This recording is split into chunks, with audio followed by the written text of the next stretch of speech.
Title: Wife asked for space. I found out that meant sleeping with her boss, so I filed for divorce. It all began with what seemed like a simple request. My wife, Laura, sat across from me one evening, her fingers nervously tracing the edge of her coffee mug. "I just need some space," she said, her voice soft but firm. At first, I tried to respect it. Space seemed harmless, a pause to breathe, to reflect. But something in the way she avoided my gaze made my instincts tingle. I had learned, over years of marriage, to listen not just to words, but to the silence between them. Laura worked at a growing tech firm, a place where ambition and ego often blurred lines. She spoke often of her boss, Mr. Collins, a man charming, successful, and older than her, who frequently complimented her work and went out of his way to involve her in high-profile projects. I never thought much of it initially. But over the last few months, I noticed subtle changes. Late-night texts she hurriedly hid, unexplained absences, and a nervous tension whenever I mentioned him. After her request for space, the small doubts in my mind grew heavier. At first, I tried to reason with myself. Maybe she just needed time for herself, I told myself. But instinct, honed through years of observing patterns in human behavior, whispered otherwise. Something was off. Something was being hidden. One Thursday evening, she said she had to work late on a team strategy session. I didn't confront her. Instead, I quietly made a plan to follow the breadcrumbs without appearing suspicious. Arriving near her office, I noticed her car wasn't where she usually parked.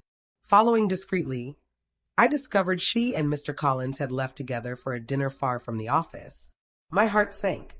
This was no casual mentorship or professional meeting. It was intimate, deliberate. The next days were filled with quiet observation.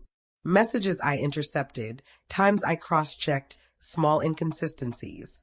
They all painted the same picture. Laura wasn't just taking space. She was involved with her boss in a way that shattered every ounce of trust one had placed in our marriage. I didn't react impulsively. I knew confrontation without proof would make her deny everything. I started documenting meticulously.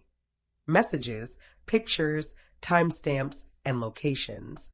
Every piece of evidence was collected to ensure that when the time came, there would be no room for excuses, no escape from accountability. That evening, I waited until Laura returned home.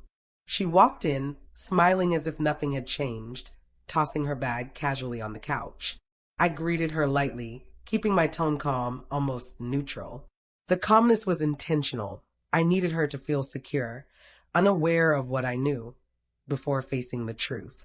"I wrapped up earlier than expected," she said casually, hoping I wouldn't notice the slight tremor in her voice. I nodded, saying nothing, pretending to be absorbed in my own thoughts.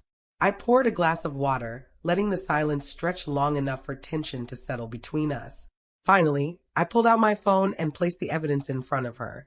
Screenshots of flirtatious texts, photos from discreet angles showing them leaving the restaurant together, and timestamps perfectly aligned with her story of working late.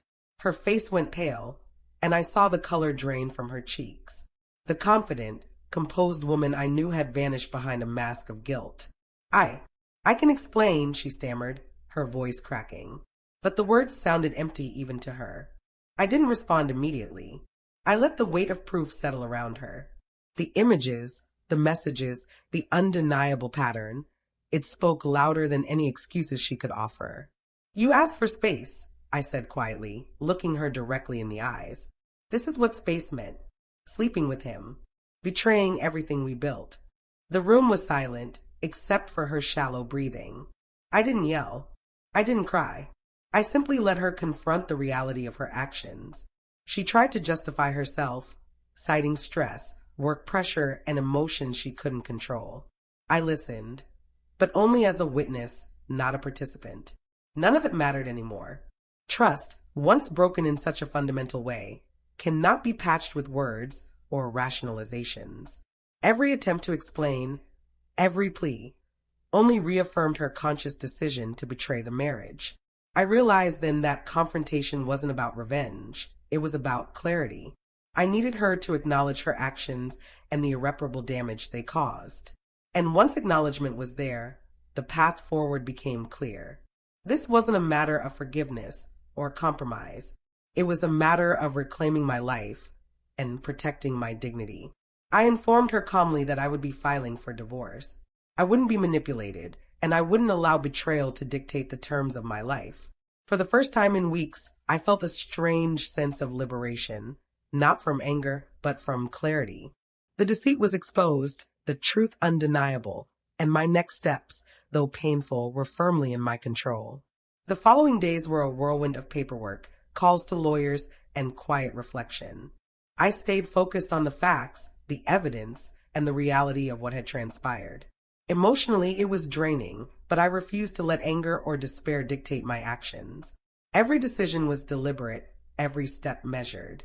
When Laura tried to speak with me again, I listened, but only as an observer. Her apologies sounded hollow, rehearsed, and meaningless against the mountain of proof. There was no going back. Every text, every photo, every timestamp was a testament to choices she had made, choices that left no room for negotiation or reconciliation. I realized that betrayal isn't always loud. Sometimes it's quiet, almost imperceptible at first. But when it accumulates, it becomes undeniable. It erodes the foundation of trust, leaving only suspicion, hurt, and the stark clarity of truth. And when that truth is faced, there's no hiding from it. Filing for divorce was not just a legal step. It was an act of reclaiming my autonomy, my self-respect, and my future. I didn't need revenge, dramatics, or vindication. What mattered was acknowledgement and closure.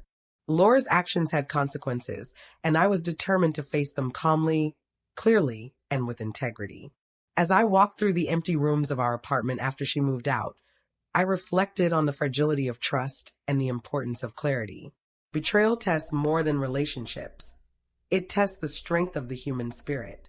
Facing it requires courage, patience, and above all, an unwavering commitment to the truth. That night, I sat alone, not bitter, not broken, but resolute. Betrayal had exposed the depth of deception, but it had also shown me the power of clarity, evidence, and decisive action. I knew now that my life would continue, stronger and more aware than before. The past could not be undone, but the future was mine to shape, free from manipulation, free from deceit, and grounded in the lessons I had learned. And as the silence settled around me, I realized sometimes the most powerful proof isn't just in evidence. It's in the strength to confront reality, the clarity to act decisively, and the courage to reclaim your life when trust is shattered.